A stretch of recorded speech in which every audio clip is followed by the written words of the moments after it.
أشرقت نفسي بنور من فؤادي حينما رددت يا رب العباد وانتشت روحي وصار الدمع يجري الحمد للہ والصلاة والسلام علی رسول اللہ وعلی آلہ واصحابہ اجمعین اما بعد فاعوذ باللہ من الشیطان الرجیم بسم اللہ الرحمن الرحیم قال عز وجل فی القرآن المجید والفرقان الحمید شہر رمضان الذی انزل فیہ القرآن ہدی للناس وبینات من الہدی والفرقان وقال عز وجل یا ایھا الذین آمنوا کتب علیکم الصیام کما کتب علی الذین من قبلکم لعلکم تتقون وقال عز وجل انا انزلناہ فی لیلۃ القدر صدق اللہ العلی العظیم قال النبی صلی اللہ علیہ وسلم ان اصدق الحدیث کتاب اللہ واحسن الہدی ہدی محمد صلی اللہ علیہ وسلم وشر الامور محدثاتها وکل محدثۃ بدعہ وَكُلَّ بِدْعَةٍ ضَلَالَةٍ وَكُلَّ ضَلَالَةٍ فِي النَّارِ وقال النبي صلى الله عليه وسلم من أحب سنتي فقد أحبني من أحبني كان معي في الجنة أو كما قال عليه الصلاة والسلام رب اشرح لي صدري ويسر لي أمري واحلل عقدة من لساني يفقهوا قولي رب يسر ولا تعسر وتمم بالخير رب زدني علما سبحانك لا علم لنا إلا ما علمتنا إنك أنت العليم الحكيم معزز و محترم فیس بک پہ لائیو دیکھنے والے میرے تمام برادران اسلام کا اسلامک طریقے سے استقبال کرتا ہوں. السلام علیکم ورحمۃ اللہ وبرکاتہ. اللہ سبحانہ و تعالیٰ کی سلامتی رحمت و برکت آپ تمام لوگوں پہ ہو. تمام حمد و ثنا کا مستحق اللہ اکیلا ہے جس نے زمینوں اور آسمانوں کو پیدا کیا. اللہ وہ ذات ہے جو زمین اور آسمان کے درمیان میں سب کچھ کو پیدا کرا. جو زندہ ہے ان کے روزی رزق کے معاملے سدھارتا ہے اور جو غیر زندہ ہے وہ بھی پیدا کرنے والی ذات اللہ ہے اور اس کو فنا بھی جب کرے گا تو وہ اللہ کی قدرت ہے. اس اللہ کے لیے تمام تعریفیں اور حمد ثنا ہو. بے شمار درود و سلام ہو خاتم النبی محمد مصطفیٰ صلی اللہ علیہ وسلم پر. اللہ تعالیٰ کا بے انتہا فضل و کرم ہوا کہ اللہ نے ہمیں 2020 کی اس رمضان میں زندہ رکھا اور تاغراتوں میں اللہ کی عبادت کی نیت سے ہم جب اپنے کمر کو باندھے ہیں اس کو اللہ نے ہمیں توفیق دی کہ ہم ایسے عمل کر گزرے. پھر اللہ سے ہم دعا کریں گے کہ اللہ تعالیٰ ہماری اس نیت کو قبول کرے. جیسے کہ عنوان اعلان کیا گیا تھا معجزات نبی. مختصراً کیا مطلب ہے؟ معجزہ کسے کہتے ہیں؟ اسلام میں معجزہ اللہ تعالیٰ اپنے بندے کو جب نبوت سے نوازتا ہے تو اس نبی کی ثبوت میں، اس نبی کے نبوت کے ثبوت میں جو عمل اس نبی سے کراتا ہے اس کو کہتے ہیں معجزہ. جس کے ذریعے سے نبی صلی اللہ علیہ وسلم کو یا انبیاء علیہ السلام کو خود بھی یقین اور پختگی آ جائے ایمان میں اور ان کے ساتھ رہنے والوں کو بھی جو ہے ان معجزات کے ذریعے سے وہ اپنی دین کو سیکھنے سمجھنے میں یقین اور پختگی آ جائے. یہ دلیل دینے کے لیے جو ہے اللہ تعالیٰ اپنے انبیاء علیہ السلام سے معجزات انجام دیا تھا. اصل میں وقت اب جیسا نہیں تھا. اس سے پہلے بالکل معجزات کا، جادوگرات کا وقت تھا جبکہ لوگ اکثر انہی چیزوں پر یقین رکھا کرتے تھے اور جو شخص ان کو کرتا ہے تو اسی پہ یقین لوگوں کا آتا تھا. اسی لیے اللہ تعالیٰ نے ایک اسٹریٹجی بنائی کہ اس زمانے میں جو مشہور و معروف ہے انہی چیزوں سے جو ہے پہلے نبی کی مدد کریں، نبی صلی اللہ علیہ وسلم کی مدد کریں، انبیاء علیہ السلام کی مدد کریں، ان کے ماننے والوں کو پہلے بڑھائیں تاکہ وہ اور ان کے ماننے والے سب مل کے اللہ کی وحدانیت کو لوگوں کے ساتھ رکھ سکیں. یہ عمل کرانے کے لیے اللہ تعالیٰ ہر نبی کو جو ہے معجزات سے نوازا. اور اگرچہ ہم قرآن میں پڑھیں گے تو ہر نبی کا بھی جو ہے کوئی نہ کوئی ایک معجزہ اللہ تعالیٰ قرآن کے اندر بتاتا ہے. مثال کے طور پہ جب آپ پڑھیں گے سورہ بقرہ سورہ نمبر 2 کی آیت نمبر 260 میں حضرت ابراہیم علیہ السلام کے ہاتھوں سے جو ہے اللہ تعالیٰ معجزہ کراتا ہے. کیسا ہے؟ اللہ تعالیٰ سے حضرت ابراہیم علیہ السلام نے گزارش کی کہ یا ربی میں تیری حقیقت کو دیکھنا چاہتا ہوں، مجھے ایمان کے اندر پختگی آنے کے لیے تو کوئی کرشمہ ایسا بتا دے جس کے ذریعے سے مجھے یقین ہو جائے۔ اللہ سبحانہ و تعالیٰ حضرت ابراہیم سے پوچھتا ہے کہ کیا تجھے گمان ہے؟ ابراہیم علیہ السلام کہتے ہیں کہ اللہ گمان نہیں بلکہ میرے ایمان کا وہ بڑھوتا دیکھنا چاہتا ہوں اور میں خود دیکھنا چاہتا ہوں کہ تو کیسے کرتا ہے۔ تو اللہ سبحانہ و تعالیٰ کہتے ہیں اے ابراہیم تو 4 قسم کے پرندوں کو لے آ اور چاروں کو کاٹ کے سالن بنا لے اور اس سالن کے ٹکڑے کو جو ہے 4 پہاڑوں کے درمیان میں 4 پتھروں کے اوپر جو ہے رکھ دیا کر، پھر تھوڑے دور سے جو ہے ان پرندوں کو آپ ان کے اصلی ناموں سے بلائیے، پھر وہ پرندے پورے ٹکڑے جو سالن بنے ہوئے ہیں وہ پورے پھر پرندے کے شکل میں اختیار کرتے ہیں اور ابراہیم علیہ السلام کے پاس آ جاتے ہیں۔ یہ اس لیے کہ ابراہیم علیہ السلام کو ان کی ایمان کے اندر پختگی کے لیے اللہ سبحانہ وتعالیٰ یہ معجزہ ان کے ہاتھوں سے کرایا۔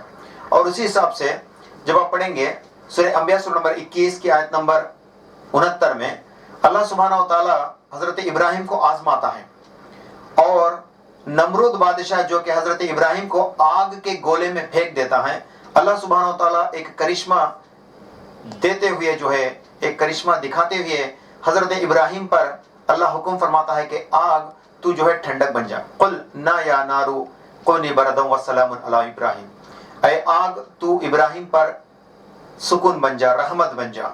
اس طرح سے ابراہیم علیہ السلام کے اس معجزے کو لوگ دیکھ لیتے ہیں اور کئی سارے لوگ اس وقت ابراہیم پہ ایمان بھی لاتے ہیں۔ تو اسی طرح سے حضرت موسیٰ علیہ السلام کو اللہ سبحانہ و تعالیٰ معجزہ دے کر بھیجتا ہے جب وہ فرعون کے پاس جاتے ہیں اپنے بھائی ہارون علیہ السلام کے سامنے۔ اس وقت کے واقعات کو اللہ سبحانہ و تعالیٰ قرآن کے اندر سورہ طٰہٰ سورہ نمبر 20 کی آیت نمبر 73 سے 80 تک جب آپ پڑھیں گے تو یہ واقعات وہاں پہ درج ہے۔ حضرت موسیٰ علیہ السلام جاتے ہیں، دیکھیے وہ حضرت موسیٰ کے ہاتھوں سے اللہ تعالیٰ معجزات کراتا ہے تاکہ آزو بازو والے اس معجزے کو دیکھیں، اس کی حقیقت کو پہچانیں۔ ایک انسان سے یہ انجام ہونا ہو ہی نہیں سکتا، حالانکہ یہ اللہ کا رسول ہی ہو سکتا ہے۔ یہ لوگوں کے اندر پختگی کے ساتھ یقین آ جائے، پھر وہ اسلام کے اندر داخل ہو جائے۔ معجزہ کا اصل مقصد یہ ہے۔ تو ویسے ہی ہوتا ہے، فرعون کے پاس جاتے ہیں، فرعون جادوگر کو بلاتا ہے، جادوگر اپنے رسیاں پھینکتے ہیں اور سب سانپ اٹھ کے اسدے بن کے گھومنے لگتے ہیں۔ تو اس وقت اللہ تعالیٰ ابراہیم علیہ السلام حضرت موسیٰ علیہ السلام سے کہتا ہے کہ اے موسیٰ تیرے ہاتھ میں جو عصا ہے، لکڑی ہے، اس کو زمین پر پھینک۔ عصا کو پھینکتے ہیں، وہ سب سے بڑا اسدہ بن جاتا ہے اور ان تمام اسدہ کو نگل لیتا ہے۔ یہ دیکھتے ہیں تمام لوگ موسیٰ کے رب پر ہم ایمان لاتے ہیں بول کے اسلام قبول کرتے ہیں۔ تو یہ وقفہ بہ وقفہ جو ہے لوگوں کو یہ یقین اور پختگی دلانے کے لیے اللہ سبحانہ وتعالیٰ اپنے انبیاء سے ان کے نبوت کا ثبوت بتانے کے لیے جو ہے معجزات کراتا ہے۔ اسی طرح سے کئی سارے واقعات بھی ہمیں قرآن کے اندر ملتے ہیں، جیسے کہ عیسیٰ ابن مریم کے واقعات کو جو پڑھیں گے سورہ بنی اسرائیل سورہ مریم میں جب آپ پڑھیں گے تو وہ واقعات لکھے ہوئے ہیں، اور اسی طرح سے سورہ صف میں سورہ نمبر 61 میں جب آپ پڑھیں گے تو وہاں پہ لکھے ہوئے ہیں عیسیٰ ابن مریم مردوں کو زندہ کیا کرتے تھے اللہ کے حکم سے، اور یہی بات بائبل میں بھی لکھا ہوا ہے۔ تو یہ عیسیٰ ابن مریم کے معجزات تھے، اور عیسیٰ ابن مریم کی پیدائش ہی سب سے بڑا معجزہ جو سورہ مریم میں سورہ نمبر 19 میں شروعات کی آیتوں میں اس کے اندر لکھا ہوا ہے۔ عیسیٰ ابن مریم کا پیدائش ہی سب سے بڑا معجزہ ہے۔ بنا باپ کے اللہ تعالیٰ کے حکم سے اللہ تعالیٰ نے عیسیٰ کی روح کو اس کے اندر پھینکتا ہے، اس کے اندر جو ہے رحم میں ڈالتا ہے، اور رحم سے جو ہے عیسیٰ ابن مریم پیدا ہوتے ہیں۔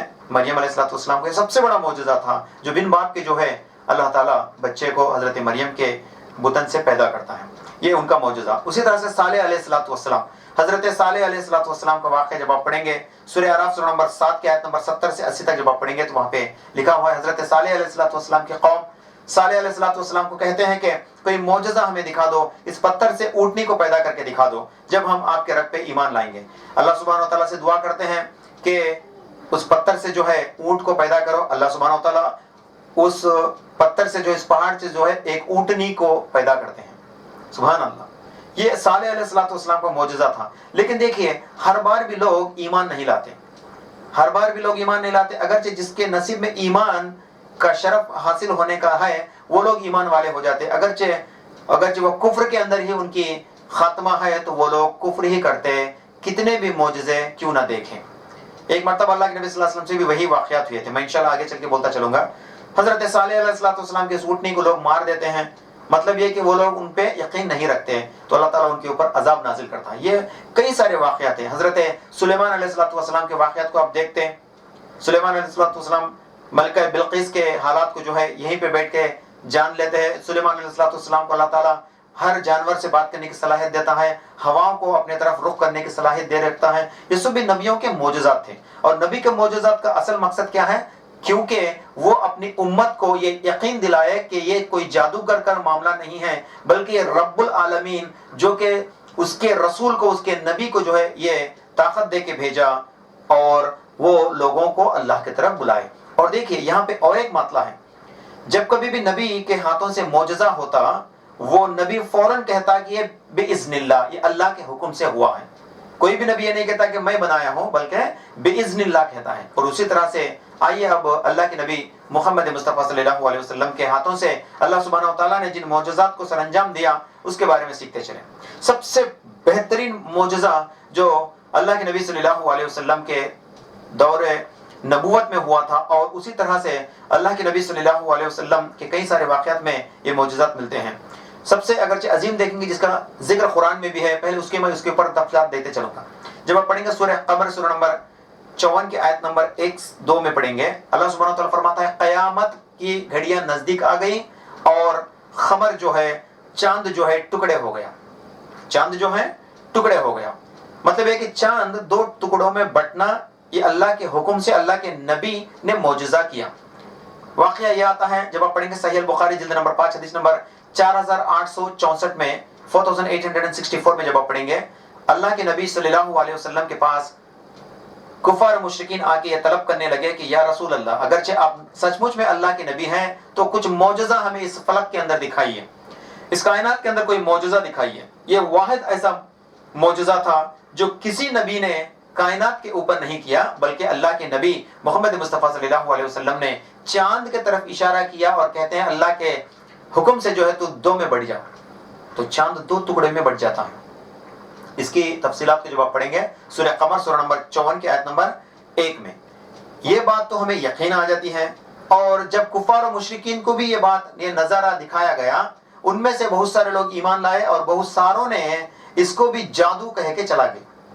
مطلب یہ کہ اللہ کے نبی صلی اللہ علیہ وسلم جب چاند کو 2 ٹکڑے کرے تھے، ایک ٹکڑا ہیرا پہاڑ کے ایک کونے میں، دوسرا ٹکڑا ہیرا پہاڑ کے دوسرے کونے کو نظر آیا۔ لوگ متاثر ہوئے رب العالمین کی اس معجزے کو جو نبی سے انجام دینے لگایا اس سے متاثر ہوئے اور نبی صلی اللہ علیہ وسلم کے اوپر ایمان لائے۔ اور بہت ساروں نے جس کے نصیب میں ایمان لکھا ہی نہیں تھا، وہ لوگوں نے اس کو ترک کیا اور واپس چلے گئے، ایک کفر کر کے چلے گئے۔ تو یہ ایک معجزہ نبی صلی اللہ علیہ وسلم کا تھا۔ دوسرا معجزہ جو قرآن کے اندر آتا ہے سورہ بنی اسرائیل سورہ نمبر 17 کی آیت نمبر 1 میں جب آپ پڑھیں گے، سبحان الذی اسری بعبدہ اللیل من المسجد الحرام الی المسجد الاقصی الذی بارکنا حولہ۔ اللہ سبحانہ و تعالیٰ فرماتا ہے پاک ہے وہ پروردگار جس نے اپنے بندے کو مکہ مکرمہ سے بیت المقدس تک جو ہے لے کے گیا، مسجد اقصی تک لے کے گیا ایک ہی رات میں، چند لمحات میں۔ مطلب یہ ہوا کہ اللہ کے نبی صلی اللہ علیہ وسلم کو اللہ تعالیٰ نے ایک معجزہ بتایا، معجزہ دکھایا۔ یہ معجزہ کہ وہ معراج تھا، وہ اسرا تھا۔ اسرا اور معراج دونوں ایک ہی دن واقعہ ہوئے، سو 2 عمل ہیں۔ پہلا اس کو اسرا کی تعبیر اللہ تعالیٰ قرآن کے اندر فرماتے ہیں، وہاں سے اللہ کے نبی صلی اللہ علیہ وسلم فرماتے ہیں مجھے معراج کرایا گیا۔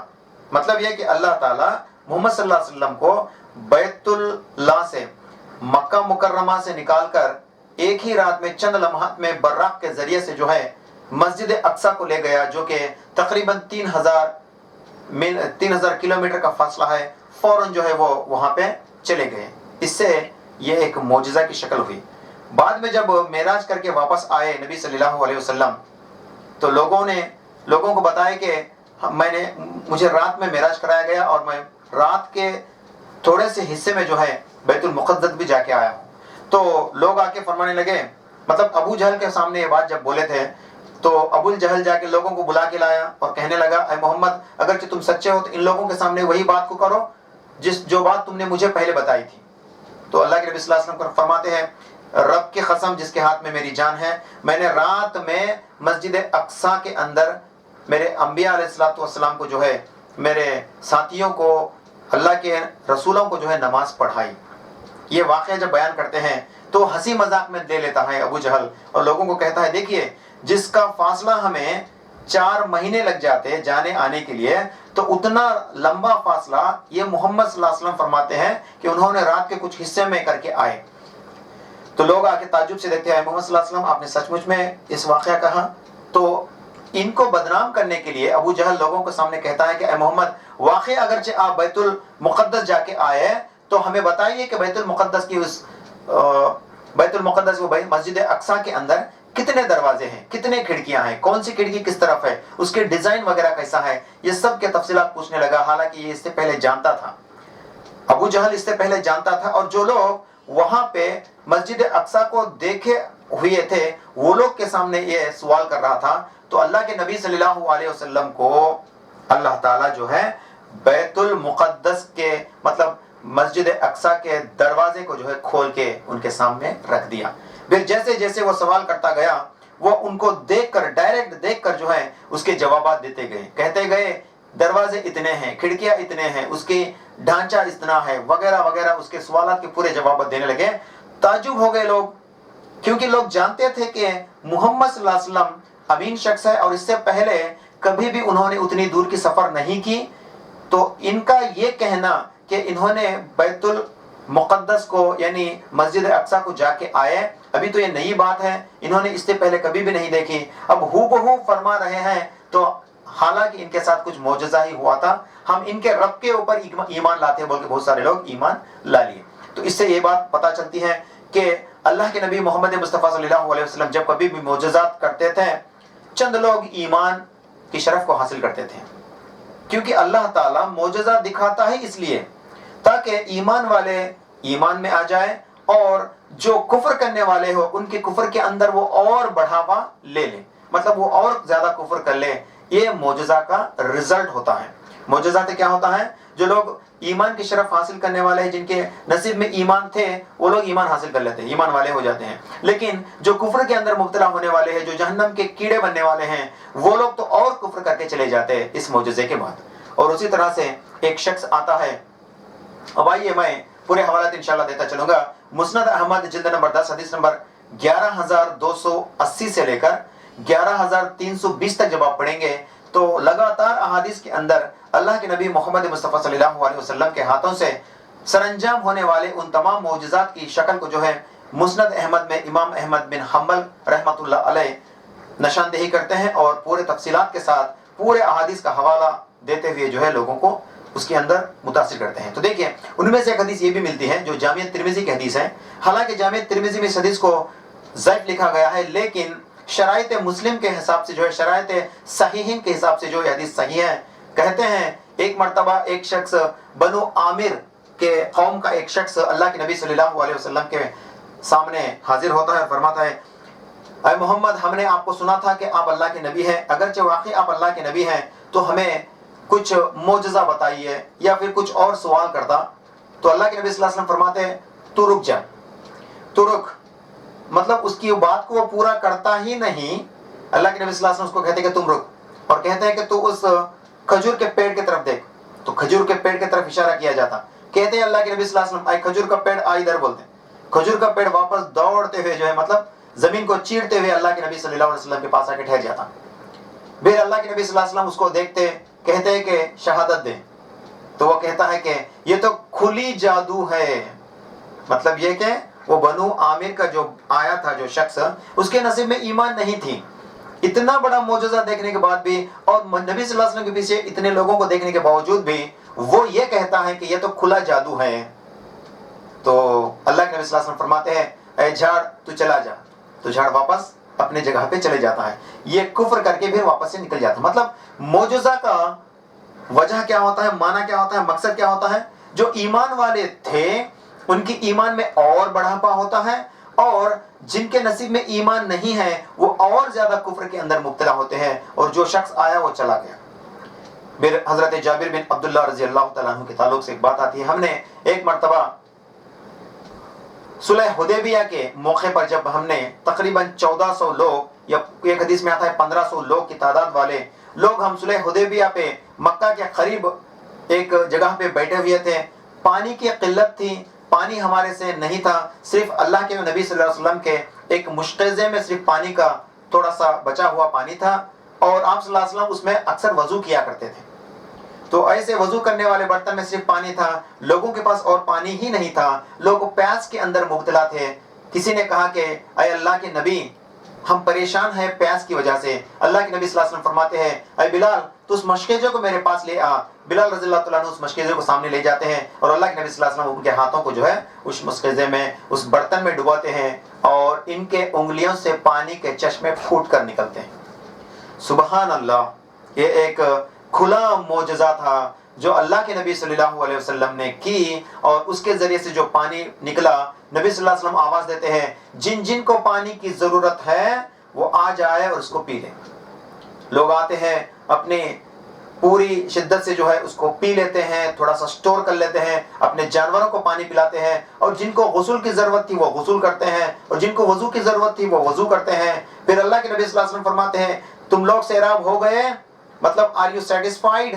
تو اللہ کے نبی صلی اللہ علیہ وسلم کے صحابہ فرماتے ہیں یا رسول اللہ ہم سیراب ہو گئے اس پانی کی پیاس سے. نبی صلی اللہ علیہ وسلم اپنے ہاتھوں کو نکال لیتے ہیں اور وہ پانی کا چشمہ رک جاتا ہے. لوگوں سے کہا گیا، بعد میں آنے والے جب یہ حدیث بیان کرتے رہے تو جابر بن عبداللہ رضی اللہ تعالیٰ عنہ سے فرمانے لگے لوگ جب آپ لوگ کتنے تھے؟ حضرت جابر بن عبداللہ رضی اللہ تعالیٰ عنہ فرماتے ہیں ہم اس وقت 1500 کے قریب تھے، لیکن اور بھی پڑھے تھے اگرچہ اس وقت ہم 1 لاکھ بھی ہوتے اللہ کی قسم وہ پانی 1 لاکھ کو بھی سیراب کر دیتی. مطلب یہ ایک کھلا معجزہ تھا، نبی صلی اللہ علیہ وسلم اپنے ہاتھوں سے کر دکھائے تھے. صحابہ کے اندر کیا ہو گیا؟ اور زیادہ پختگی ایمان کے اندر آ گئی. اور ایک معجزہ جب اللہ کے نبی صلی اللہ علیہ وسلم کی اور ایک معجزے کے تعلق سے جب بات آتی ہے تو ایک مرتبہ آپ بنو نجار کے ایک گارڈن میں گئے تھے، مطلب اس کے بازو سے گزرتے تھے. اس وقت گارڈن کے اندر ایک سرکش جن لپٹا ہوا ایک اونٹ تھا جو کہ اس کے مالک کا بات نہیں سن رہا تھا. ایسے حالت میں وہ مالک دوڑتے ہوئے آتا ہے، اللہ کے نبی میرا ایک اونٹ ہے جو میرے معاشی کا ایک ذریعہ ہے جس کے ذریعے سے میں پانی لا دیا کرتا ہوں، وہ مجھ سے میرے حالت سے میرے ہاتھ سے نکل گیا، گویا کہ آپ کچھ کریے. اللہ کے نبی صلی اللہ علیہ وسلم جب بنو نجار کے اس باغیچے میں داخل ہوتے ہیں، دیکھتے ہیں کہ وہ اونٹ ایک کونے میں کھڑا ہوا ہے. نبی صلی اللہ علیہ وسلم آگے بڑھنے کی کوشش کرتے ہیں اور صحابہ فرماتے ہیں یا رسول اللہ ہمیں اندیشہ ہے کہ وہ آپ کے اوپر حملہ نہ کرے کیونکہ وہ سرکش جن ہے، وہ تو جن لپٹا ہوا اونٹ ہے. اس طرح سے کہنے لگے. اللہ کے نبی صلی اللہ علیہ وسلم ان کی بات کو ترک کرتے ہیں اور آگے جاتے ہیں، اور تھوڑی دیر جانے کے بعد، تھوڑی دور کے بعد اللہ کے نبی صلی اللہ علیہ وسلم حکم کرتے ہیں کہ اے اونٹ تو ادھر آ. اونٹ دوڑتا ہوا آتا ہے نبی صلی اللہ علیہ وسلم کے پاس اور اپنے سر کو جو ہے نیچے زمین پہ ٹیک کر رہ جاتا ہے. اور اللہ کے نبی صلی اللہ علیہ وسلم کہتے ہیں اس کے مالک سے رسی لے آؤ. رسی لایا جاتا ہے اور اس کے گلے میں پہنایا جاتا ہے، پھر اس کے مالک کے حوالے کی جاتی ہیں، اور اس وقت کے بعد سے وہ خاموش اس کا کام کر گزرتا. مطلب یہ ہوا، ایک حدیث میں یہ ہے. دوسرے حدیث میں ایک آتا ہے، اس طرح کے کئی سارے 4 یا 6 حدیثوں کے اندر جو عبداللہ ابن مسعود سے ہیں، اور اسی طرح سے جو ہے انس بن مالک رضی اللہ عنہ سے، ابو ہریرہ رضی اللہ عنہ سے، جابر بن عبداللہ رضی اللہ عنہ سے، ان تمام لوگوں سے حدیث اسی مسئلے کے تعلق سے بھی الگ الگ روایت میں ہے. ایک اور روایت میں آتا ہے یہ اونٹ اللہ کے نبی صلی اللہ علیہ وسلم کے سامنے آ کر جو ہے اپنی گردن کو جھکا کر کچھ کہا تھا، جو اللہ کے نبی محمد مصطفیٰ صلی اللہ علیہ وسلم نے اس کو سنا اور اس کے مالک کو بلایا اور کہنے لگے تو اس کے حق میں اللہ سے ڈر. سبحان اللہ، کہ تو اس سے کام زیادہ لیتا ہے لیکن اسے بھرپور کھانا اور پانی نہیں دیتا. وہ توبہ کرتا ہے اور اس کے حق میں اس کو ادا کرنے کی جو ہے بیعت لیتا ہے اور وہاں سے چلے جاتا ہے. مطلب یہ کہ اللہ کے نبی صلی اللہ علیہ وسلم رحمت للعالمین تھے. قرآن کے اندر جب آپ پڑھیں گے سورہ انبیاء سورہ نمبر 21 کی آیت نمبر 107 میں وَمَا أَرْسَلْنَاكَ إِلَّا رَحْمَةً لِلْعَالَمِينَ، اللہ تعالیٰ نے جتنے بھی جنات کو، انسان کو، چرند کو، پرند کو، کائنات اور دنیا کے درمیان میں جتنے بھی ذرات ہیں ان سب کو بنائے تھے، اور ان سب کے اوپر ہمارے نبی محمد مصطفیٰ صلی اللہ علیہ وسلم کو نبی بنا کر بھیجے. تو ہر ایک کی بھی ندا سننا اللہ کے نبی محمد صلی اللہ علیہ وسلم کا حق میں ہے. تو اللہ کے نبی صلی اللہ علیہ وسلم اس جانور سے جب روبرو ہوئے تو جانور فرمانے لگا یہ مجھ سے زیادہ کام لیتا ہے اور مجھے کم کھانا اور کم پانی دیتا ہے. اللہ کے نبی صلی اللہ علیہ وسلم فرماتے ہیں اس کے حق میں تو اللہ سے ڈر، مطلب ایک اس کو اچھا کھانا دے، اچھا پانی دے اور اس کو واپس چلے جاتے. تیسرے ایک حدیث میں آتا ہے جب وہ شخص مطلب ایک مالک، وہ اونٹ کا مالک یہ سمجھتا ہے کہ اب یہ اونٹ میرے کوئی کام کا نہیں ہے تو میں اس کو نہر کر دوں، میں اس کو ذبح کر دوں، گوشت بانٹ لوں اس کا، تو یہ سمجھتا ہے، اس بات کو وہ اونٹ سنتا ہے اور اللہ کے نبی صلی اللہ علیہ وسلم کو کہتا ہے کہ یہ مجھے نہر کرنا چاہتا ہے. حالانکہ اللہ کے نبی صلی اللہ علیہ وسلم فرماتے ہیں اس جانور کو تو نہر مت کر بلکہ اس کو ہدیہ میں دے دے. نبی صلی اللہ علیہ وسلم کو وہ شخص ہدیہ میں اس اونٹ کو دے دیتا ہے. نبی صلی اللہ علیہ وسلم کے ساتھ جو ہے اونٹ جلد سے جلد چلتا ہے. اس سے اندازہ لگائیے جانور بھی جو ہے محسوس کرتے ہیں کہ ہمارے درمیان میں نبی ہے صلی اللہ علیہ وسلم. حضرت عائشہ رضی اللہ تعالیٰ عنہ کی اس پیاری حدیث کو سنیے. فرماتی ہے اللہ کے نبی صلی اللہ علیہ وسلم کی یہاں پہ آل رسول اللہ صلی اللہ علیہ وسلم کے گھرانے سے ان کا ایک وائلڈ اینیمل تھا، ایک وحشی جانور تھا ان کے یہاں پہ. اب لوگ اکثر لائن کو، ٹائگر کو پالا کرتے ہیں، کسی کے پاس ٹائگر پایا جاتا ہے، کسی کے پاس لائن پایا جاتا ہے. وہ اس وقت بھی ایک وحشی جانور اللہ کے نبی صلی اللہ علیہ وسلم کے گھرانے میں ان کے حق میں تھا. حضرت عائشہ رضی اللہ تعالیٰ عنہ فرماتی ہیں جب تک اللہ کے نبی صلی اللہ علیہ وسلم گھر میں رہتے تھے اس وقت تک وہ خاموش ایک کونے میں بیٹھا رہتا، اور اللہ کے نبی صلی اللہ علیہ وسلم جب بھی گھر سے باہر چلے جاتے وہ اتنا سرکش ہو جاتا کہ لوگ اتنا ہلچل مچاتا کہ وہ لوگوں کو ستانے لگتا. پھر اللہ کے نبی صلی اللہ علیہ وسلم کو دور سے دیکھ لیتا تو واپس آ کے اپنی جگہ پہ بیٹھ جاتا. مطلب یہ کہ وہ جانتا تھا، اللہ کے نبی صلی اللہ علیہ وسلم سے دریافت کیا گیا تو نبی صلی اللہ علیہ وسلم فرماتے ہیں وہ جانتا تھا کہ وہ اس کے نبی، وہ اس کے رسول کو، وہ اس کے نبی کو ستانا نہیں چاہتا یا اس کے اعمال سے اس کے نبی کو پریشانی نہ ہو، یہ سمجھ کر جا کے بیٹھ جاتا تھا. یہ اللہ کے نبی صلی اللہ علیہ وسلم کا معجزہ. ایک جانور کے تعلق سے اور معجزات دیکھیے. اب آپ کہنے لگیں گے کیا جانور کی بھی بات کریں گے؟ کیا جانور بھی سننے لگیں گے؟ کیوں نہیں سنیں گے؟ آج ماڈرن سائنس یہ کہتی ہیں جیسے انسانوں کے 5 سینسز پائے جاتے ہیں اسی طرح سے جانوروں کے بھی سینسز پائے جاتے ہیں. وہ بھی محسوس کرتے ہیں، وہ بھی فیل ہوتے ہیں اکثر. اور اسی طرح جانور تو کیا پیڑ پودے بھی جو ہے محسوس ہوتے ہیں، کیونکہ پیڑ پودے کے بھی سینسز ہوتے ہیں، حواس ہوتے ہیں ان کے بھی.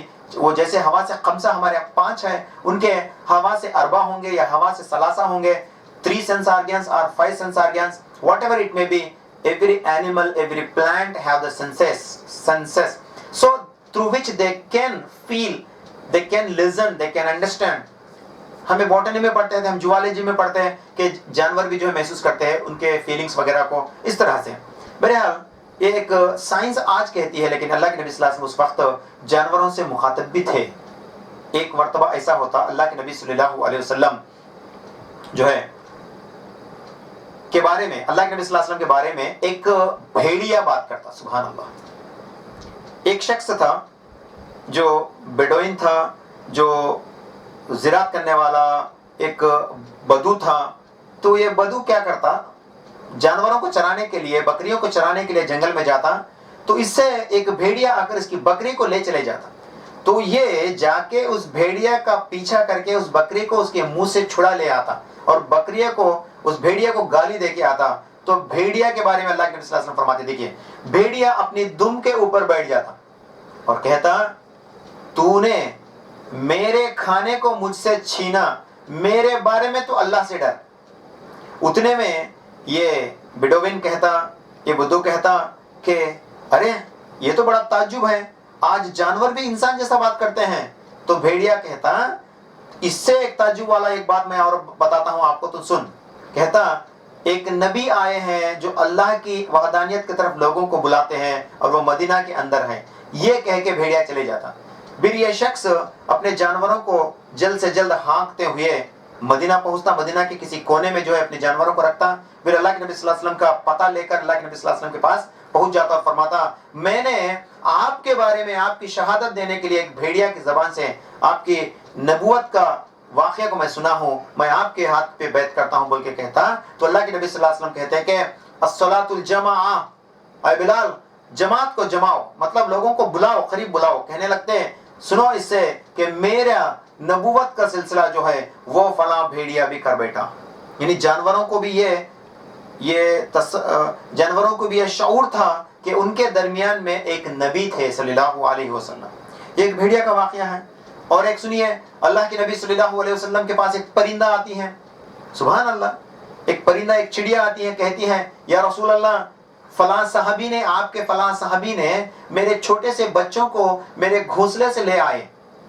ایک صحابی کو اللہ کے نبی صلی اللہ علیہ وسلم فرماتے کون ہے جو اس چڑیا کو بیزار کرا ہے؟ صحابی فرماتے میں نے اس کے بچوں کو لے آیا. فرمانے لگے تو جا اس کے بچوں کو اس کے گھونسلے کو اس جگہ پہ رکھ کیا. ریگستان کی طرف جاتا ہے اور وہ صحابی جو ہے اس گھونسلے کو وہاں پہ اس کے بچے کو, پرندے کے بچے کو چھوڑ کے آتے ہیں. کیا ہوا ہے؟ نبی صلی اللہ علیہ وسلم کو کیا علم تھا اس کا؟ صحابی کے اس چڑیا کے بچوں کو لانے کا علم نبی صلی اللہ علیہ وسلم کو کیسے تھا؟ کیونکہ نبی صلی اللہ علیہ وسلم سے اس بچوں کی, اس چڑیا کے بچے کی ماں چڑیا آ کے نبی صلی اللہ علیہ وسلم سے گزارش کرنے لگی یا رسول اللہ فلاں شخص نے جو ہے آپ کا فلاں صحابی نے میرے بچوں کو لے آیا, مجھے ستانا, مجھے پریشان کیا. تو کہنے لگتی وہ. اس سے سبحان اللہ پرندے بھی نبی صلی اللہ علیہ وسلم سے اپنی درخواست کیا کرتے تھے. ایسے نہیں بلکہ اللہ کے نبی صلی اللہ علیہ وسلم فرماتے ہیں پتھر بھی میں جانتا ہوں ایک ایسا. صحیح مسلم جلد نمبر 7 کی حدیث نمبر 2288 میں جب آپ پڑھیں گے, اللہ کے نبی صلی اللہ علیہ وسلم جب مدینہ میں تھے تو فرمانے لگے میں ایک ایسا پتھر جانتا ہوں مکہ کے اندر جو روز مجھے سلام کیا کرتا تھا. سبحان اللہ, اللہ اکبر, پتھر بھی سلام کریں گے. اب تھوڑے شرارتی لوگ یہ سمجھتے ہوں گے تو دیکھیے سب فینٹیسی بنا لے کے گھومتے ہیں لوگ. یہ کہاں کا فینٹیسی لگ گیا, یہ کہاں کے معجزات, پتھر کیسے بات کریں گا, یہ پاگل لوگ ہیں کیا بول کے سوچنے لگیں گے. حالانکہ جن کا ایمان ہے یہ پاگل پن نہیں, یہ ایمان کا دعویٰ ہے میرے بھائیو, یہ ایمان کا دعویٰ ہے. We are the most logical persons, but we yet believe in our prophet and all the miracles made by our prophet sallallahu alaihi wasallam. We hold our attention in our all senses. We believe and we blindly believe our prophet Muhammad sallallahu alaihi wasallam. Whatever he has done with his hand is right and 100% is right. It's our iman. ہم جانتے ہیں, ہمیں مانتے ہیں, ہمیں ایمان ہے. شاید ہی کوئی ہیتووادی کہے گا, کوئی لاجیکل پرسن کہے گا کہ یہ فینٹیسی ہے. اس کے بارے میں میں آپ کو سائنس کے تعلق سے بتاتا چلوں گا. اللہ کے نبی صلی اللہ علیہ وسلم فرماتے ہیں اس حدیث میں ایک پتھر کو میں جانتا ہوں, اگرچہ مجھے آج بھی مکہ گیا تو میں اس کی نشانی دے سکتا ہوں کہ وہ پتھر مجھے سلام کیا کرتا تھا. پتھر سلام کرے گا, کیوں نہیں؟ قرآن کیا کہتا ہے اس کے تعلق سے؟ قرآن میں جب آپ پڑھیں گے سورہ حشر سورہ نمبر 59 کی آیت نمبر 20 سے 21 یا 22 کو پڑھیں گے, اللہ تعالیٰ فرماتے ہیں لو انزلنا هذا القرآن على جبل لرأيته خاشعا متصدعا من خشیت اللہ. جب ہم نے اس امانت کو, اس قرآن کو پہاڑ پہ, اگرچہ ہم اس امانت کو پہاڑ پہ رکھتے ہیں تو پہاڑ ڈر کے مارے ریزہ ریزہ ہو کے گر جاتا. نبی صلی اللہ علیہ وسلم قرآن میں فرماتا ہے اللہ تعالیٰ کہ پہاڑ کے اوپر اگرچہ احکام, اس قرآن کے احکام کو رکھیں گے تو پہاڑ ریزہ ریزہ ہو جاتا اللہ کے خشیت سے. پہاڑ rocky material, does it has a fear of Almighty God? Yes. Quran say about it, yes.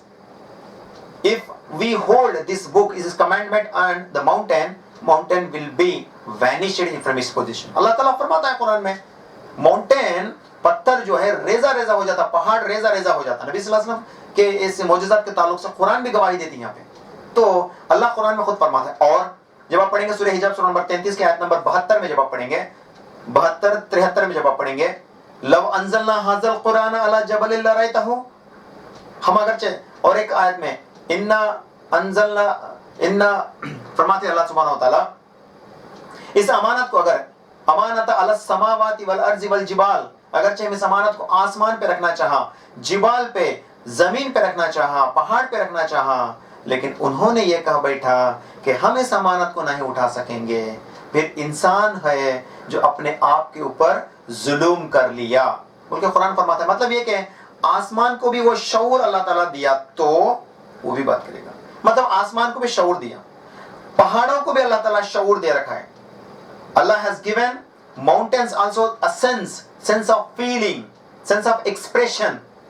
تو یہ پاسبل ہے. یہ جب آپ پڑھیں گے آج جگدیش چندر بوس, جے.سی. بوس بول کے جانتے ہیں, انڈین سائنٹسٹ ہیں, وہی ایک واحد سائنٹسٹ تھے جو سب سے پہلے یہ ثابت کریں کہ پودوں کے اندر بھی, پلانٹیشن کے اندر بھی لائف ہوتی ہے, پودے کے اندر بھی جان ہوتی ہے. یہ سب سے پہلے ثابت کرنے والے کون تھے؟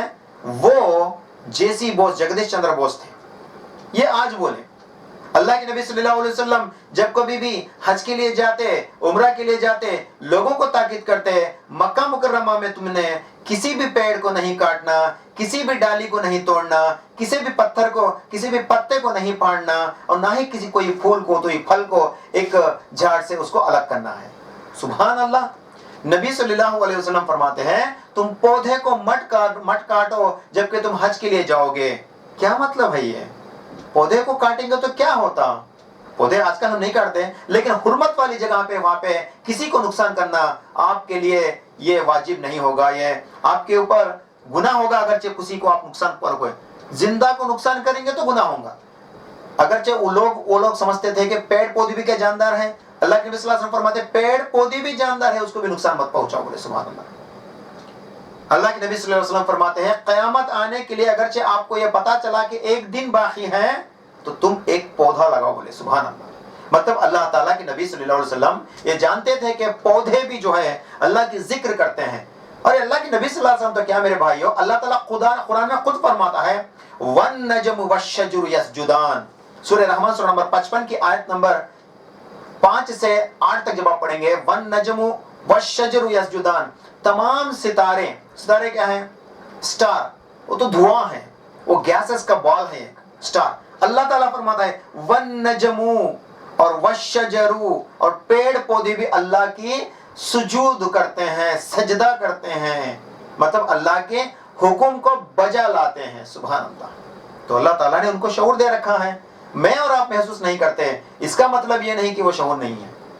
مثال کے طور پہ ایک دیکھ لیں گے اور لوگ کہتے ہیں سب بھی فینٹیسی ہے بھائی، کیا کہ بولتے ہیں انہیں اٹھا کے لاتے، یہ لوگ پاگل ہو گئے بول کے سمجھتے ہیں۔ سمجھو بات، اگرچہ ہم آج کے جو ہم مائکرو آرگینزمز ہمارے ارد گرد ہمارے ہوے کے اندر پائے جاتے ہیں، ہم مانتے ہیں نا، ہم میں سے ہر ایک کو ایمان ہے، یقین ہے کہ مائکرو آرگینزم ہمارے ارد گرد ہے، ہاں ہے۔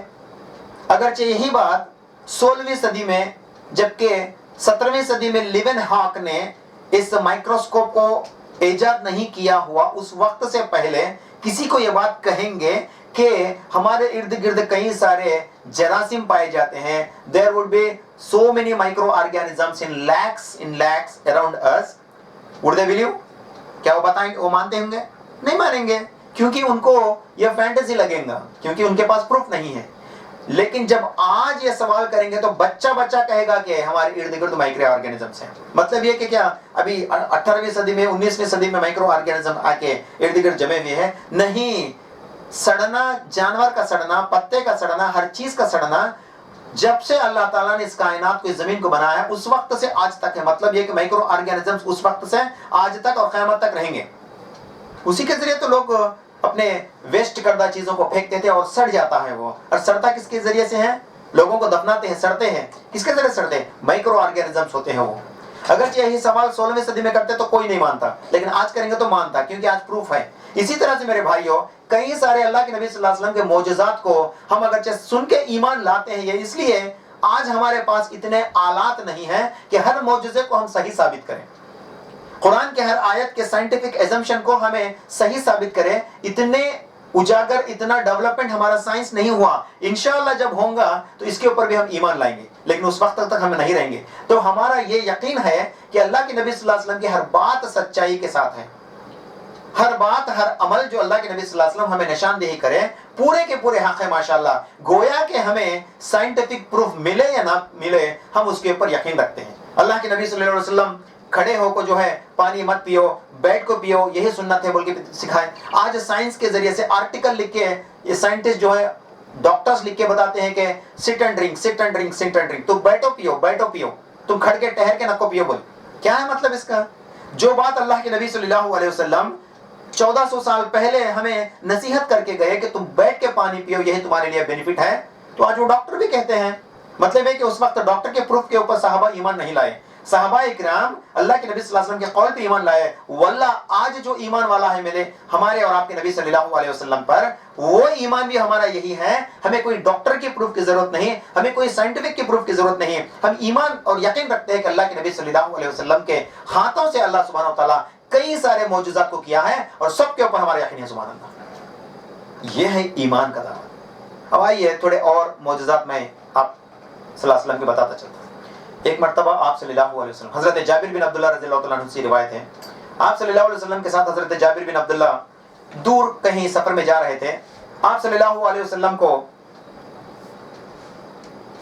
ان کو حاجت کی ضرورت آئی، مطلب یہ کہ وہ ٹوائلٹ کرنا چاہتے تھے. ایسی حالت میں دیکھیے اس میں امت کے لیے ایک نشاندہی ہے. نبی صلی اللہ علیہ وسلم ایک میدان میں دیکھتے ہیں جہاں پہ صرف ایک ہی پودا تھا، کچھ اور بھی نہیں تھا. اس کے آڑ میں اگرچہ جا کے نبی صلی اللہ علیہ وسلم اپنی حاجت کو پوری کرتے ہیں تو صحابہ ان کو دیکھ لیتے. نبی صلی اللہ علیہ وسلم جاتے ہیں اور اس پیڑ کو، اس کے پیڑ کی ڈالی کو جو ہے ایک جگہ سے کھینچ کے آتے ہیں.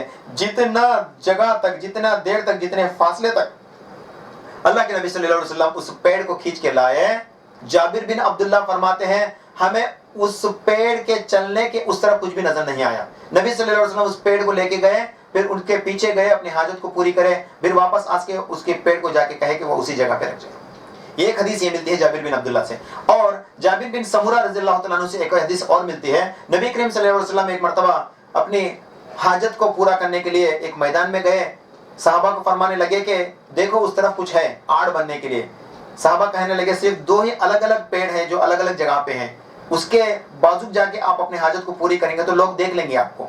تو نبی صلی اللہ علیہ وسلم فرماتے ہیں تم اس کے سامنے جاؤ، اس پیڑ کے پاس جاؤ اور کہو کہ اللہ کا رسول تمہیں حکم کرتا ہے کہ تم ایک دوسرے سے مل جاؤ. جابر بن سمورہ جاتے ہیں، فرماتے ہیں اے وہ پیڑ، اللہ کے نبی صلی اللہ علیہ وسلم کا حکم ہے کہ تم ایک دوسرے سے مل جاؤ. تو وہ دونوں پیڑ اپنے اپنے کو اس طرح سے جھکا لیتے ہیں اور ایک آڑ بن جاتا ہے. نبی صلی اللہ علیہ وسلم اس کے پیچھے جا کے جو ہے اپنے قضائے حاجت کو پوری کرتے ہیں اور واپس آتے ہیں. کہتے ہیں پھر سے جاؤ، کہو کہ وہ اپنی جگہ پہ چلے جائے، پیڑ اپنی جگہ پہ چلی جاتی. یہ ایک معجزہ، سبحان اللہ. اور اللہ کے نبی صلی اللہ علیہ وسلم کے معجزات کا تو کوئی انتہا ہی نہیں. نبی صلی اللہ علیہ وسلم کی نبوت ملنے سے لے کر آخری وقت تک جو بھی 23 سال قرآن نازل ہوئی وہ پوری کی پوری زندگی معجزات سے بھری پڑی ہے میرے بھائیوں اور میرے بزرگوں. تو معجزات کا علم رکھنے کے لیے میں آپ کو یہ ٹاپک بول رہا ہوں. میں ٹاپک آپ کو اس لیے بول رہا ہوں کیونکہ اس کا علم ہم میں سے ہر ایک ہونا. اگرچہ ہمارے باپ دادا پردادا کیا کیا کرتے تھے دنیا میں، یہ اگرچہ علم ہمیں نہیں بھی ہے تو ہمارا آخرت کوئی بگڑنے والا نہیں ہے. واقعی اگرچہ اللہ کے نبی صلی اللہ علیہ وسلم ہمارے نبی صلی اللہ علیہ وسلم کے ان کے ذاتی زندگی کے بارے میں، ان کے اعمال کے بارے میں، ان کے معجزات کے بارے میں، ان کے کیے ہوئے اعمال کے بارے میں اگرچہ ہم امتی ہونے کے ناطے ہم اس کا علم نہیں رکھتے ہیں، واللہ ہمارا آخرت فرق پڑنے والا ہے. اسی لیے کئی سارے عنوانات کے ذریعے سے علماء دین جو ہے لوگوں کو وابستہ کراتے ہیں کہ نبی صلی اللہ علیہ وسلم اور ان کی زندگی کا حقیقی علم ہر مومن کو ہونا چاہیے. تو میرے بھائیوں ایک اور حدیث میں آپ کو بتاتا چلوں. ایک مرتبہ اللہ کے نبی صلی اللہ علیہ وسلم ایک جگہ سے جانے لگے، گھڑ سوار تھے، گھوڑے پہ جا رہے تھے تو کسی کے ایک جگہ سے گزرے تو اس جگہ پہ گھوڑے اڑ گئے. مطلب یہ کہ اس طرف جانے کے لیے مائل نہیں ہوئے. لوگ پریشان تھے، صحابہ پریشان تھے، یا رسول اللہ یہ کیا عمل ہے؟ نبی صلی اللہ علیہ وسلم کہنے لگے سامنے کسی کی قبر ہے اور ان کے قبروں کے اندر ان کو عذاب ہو رہا ہے. وہ آواز یہ جانور پرکھ لئے اور وہ وہاں پہ جانے سے رک گئے. سبحان اللہ. مطلب جانور کو یہ شعور ہے، انسان اور جنات کو یہ شعور نہیں کہ وہ کوئی اور معاملے کو سنے سمجھے. ایک ایگزامپل دیجئے. اچھا عیسیٰ بھی ہو سکتا ہے کیا بول کے کوئی کہیں گے. اچھا میں آپ کو ایک ایگزامپل دیتا ہوں، سائنٹیفک ایگزامپل، کیونکہ ہمارے آج کم وقت سائنٹیفک اپروچ میں زیادہ آنے والے ہیں. میں آپ کو ایگزامپل دیتا ہوں. What is the audible frequency range of a human being? ہم کتنا سن سکتے ہیں آواز؟ پورا سن سکتے ہیں؟ چھوٹے سے چھوٹا زیادہ سے زیادہ پورا سن سکتے ہیں ہم صلاحیت رکھتے ہیں؟ نہیں. A human being can sense the audio sound of only the frequency range between 20 hertz to 20 kilohertz. 20 hertz سے 20,000 hertz کے درمیان کے فاصلے والا، درمیان کے رینج والا ساؤنڈ ہی ہم برداشت کر سکتے، سن سکتے. اس سے نیچے اور اس سے آگے ہم سن نہیں سکتے. اس کا مطلب کہ وہ ساؤنڈ ہمارے علاوہ کوئی دوسرا بھی نہیں سن سکتا، سنتا. اسی لیے سائنس کہتی ہے bats, dogs and other some animals like blue whale from water. These are the different animals who are surviving their life on the face of the earth who can bear more than the sounds of 20,000 hertz. 20,000 hertz frequency والے sounds کو بھی، اس سے زیادہ والے frequency ultrasonic sounds کو بھی جو ہے محسوس کر سکتی ہیں. ہمارے پاس نہیں ہے بول کے دوسرے جانور نہیں کر سکتے، کر سکتے. آج ایک پروف ہے ہمارے پاس. Dogs can bear the sound more than 20 kilohertz. Similarly, bats can. Similarly, blue whale can. Similarly, different other plants, different other animals who can they communicate with a lower frequency less than 20 hertz. We have the proofs today of science, but at the same time وہ لوگ جب اللہ کے نبی صلی اللہ علیہ وسلم اور ان کے اصحاب کرام جب جانوروں پہ جاتے تھے وہ جانور قبر کے اندر ہونے والی اس عذاب کے آواز کو سنتے ہیں اور اس طرف جانے سے منع کرتے ہیں.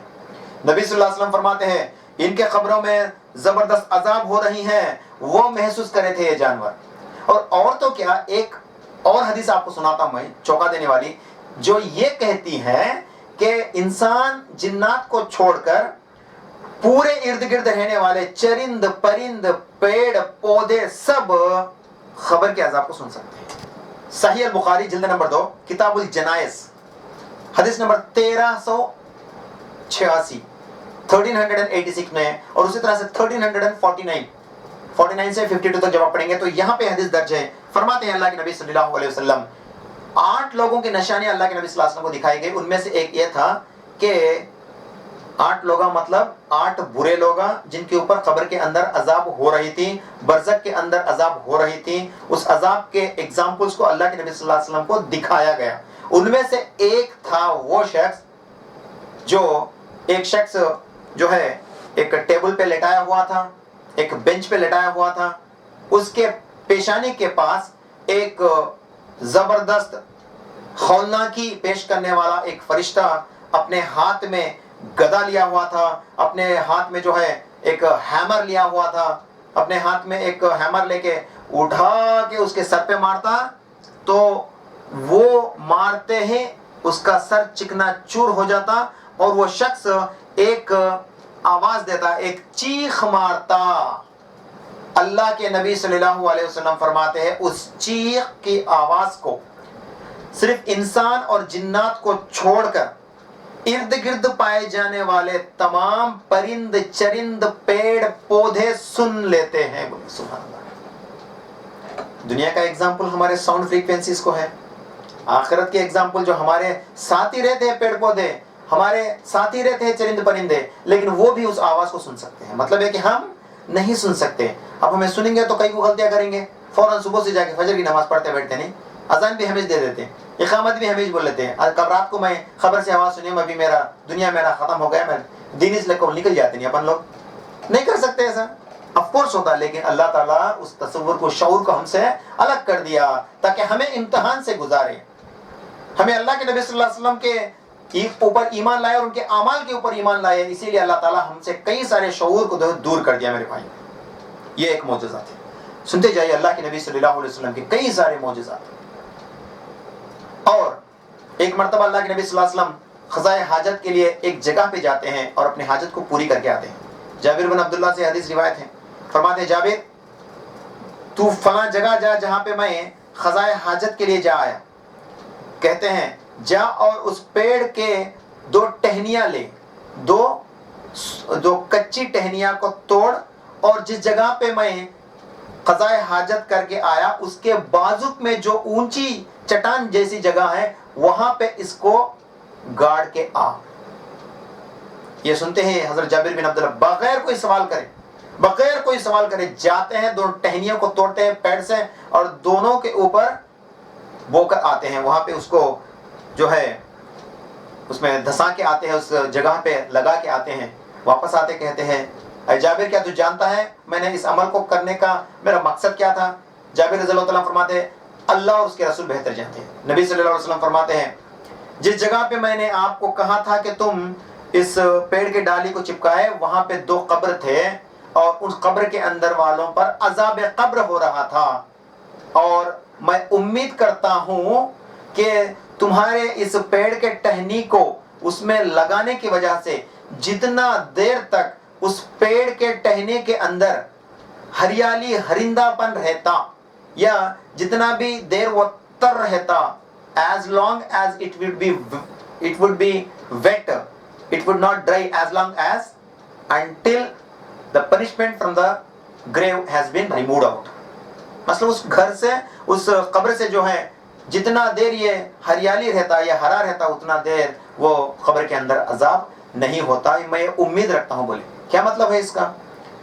قبر کے اندر اگرچہ عذاب ہو رہی ہے تو نبی صلی اللہ علیہ وسلم کا معجزہ دیکھیے، نبی صلی اللہ علیہ وسلم نے اس عذاب کو محسوس کیا اور ان کے اوپر رحم کرنے کے لیے جابر بن عبداللہ کو فرماتے ہیں کہ پیڑ کے ٹہنی اس کے اوپر لگائے، تو لگانے کے لیے جتنا وہ ہریالی رہتا، جہاں کہیں بھی ہریالی رہتا وہ اللہ کا ذکر کرتا. جب سے کہ بولے نا ہمیں قرآن کی آیت وَالنَّجْمُ وَالشَّجَرُ يَسْجُدَانِ، اللہ کی ذکر کرتے ہیں، پیڑ پودے اللہ کی ذکر کرتے ہیں. تو جتنا دیر وہ ذکر ہوتا اتنے دیر تک اس قبر سے عذاب دور ہوتا. یہ اللہ کے نبی صلی اللہ علیہ وسلم کا اصل منشا تھا. اسی لیے اللہ کے نبی صلی اللہ علیہ وسلم جو ہے اس ہریالی کو لگانے کے لیے. اب اس کو ہم لوگ آج کیا کر بیٹھے ہیں، جب کبھی بھی ہم قبرستان میں دفنانے کے لیے جاتے ہیں دوڑتے جاتے ہیں اور وہاں پہ بڑے بڑے ٹہنیاں، بڑے بڑے پیڑ پودے لگانے کی کوشش کرتے ہیں. کیا سمجھ کر؟ حدیث ہے نا نبی صلی اللہ علیہ وسلم، یہ ہریالی ہے نا تب تک قبر کے اوپر عذاب ہوتے. اگرچہ یہ بات صحیح ہے تو کوئی گارڈن کے پورے پیڑ پودے کو میں لے کر کے میرے گزر گئے ایسے لوگ جو میرے دادا پردادا نانا وغیرہ کی قبروں کے اوپر رکھ دیتا تو کیا عذاب رک جاتی؟ یہ نبی صلی اللہ علیہ وسلم کا واحد معجزہ تھا میرے بھائیوں، یا میرے اور آپ کے لیے نہیں ہے، یہ میرے اور آپ کے لیے نہیں ہے. ہاں اگر یہ بات الگ ہے کہ اس قبر کے اوپر آٹومیٹیکلی کوئی پیڑ پودے اگ کے آ گئے تو وہ ایک الگ بات ہے، وہ اللہ ان کے بندوں کے ساتھ کیا فیصلہ کرنے والا ہے وہ اللہ کی مرضی. لیکن ہم کہتے ہیں اس کے اوپر عذاب نہیں ہوتا، تم پیڑ لگاؤ، اور لوگ کیا کرتے ہیں پانی بھی ڈال کے آتے ہیں اس کے اوپر. کیوں؟ پانی ڈالنے کی وجہ سے اگرچہ کوئی چھوڑے بیج وغیرہ ہو گئے تو وہ جو ہے اگ کے آتے ہیں، وہ پیڑ پودے بنتے ہیں جس کی وجہ سے ان کے اوپر عذاب نہیں تھے. یہ بھی ایک فالتو عقیدہ ہے، یہ بھی فالتو عقیدہ ہے. اگر جو بات پہلے سے معلوم ہوتی تو کئی سارے بیج میں ملا کے دفنا تھا تاکہ بیج پھٹ کے آئے اور لوگوں کو قبر والوں کے اندر رحمت ہی رحمت ہو. یہ ایک برا عقیدہ ہے میرے بھائیو، یہ ہمارا معاملہ نہیں ہے، اللہ کے نبی صلی اللہ علیہ وسلم کا معجزہ تھا جو اللہ تعالیٰ نے اللہ کے نبی کے ہاتھوں سے کرایا. یعنی ساتھیوں کو، اللہ کے نبی صلی اللہ علیہ وسلم کے ساتھیوں کو اللہ تعالیٰ ایمان کے اندر پختہ رکھنا چاہتا تھا، اسی لیے وہ ان کے سامنے جو ہے ایسے معجزات سے سر انجام کرایا. ایک مرتبہ ایسا ہوتا اللہ کے نبی صلی اللہ علیہ وسلم جو ہے ایک جگہ سے گزرتے تھے، ایک بوڑھی اس کے بچے کو جو ہے لے آتی، کہتی یا رسول اللہ دیکھیے میرا بچہ پاگل جیسا ہو گیا ہے، سرکش ہو گیا ہے، اس کے اوپر کوئی جن طاری ہے. اللہ کے نبی صلی اللہ علیہ وسلم اس کو آگے بلاتے، اس کے منہ کو کھول کے اس کے اندر پھونک مارتے، حالانکہ ان کے لب بھی جو ہے، ان کا لباب بھی جو ہے تھوڑا سا اس کے منہ کے اندر چلے جاتا.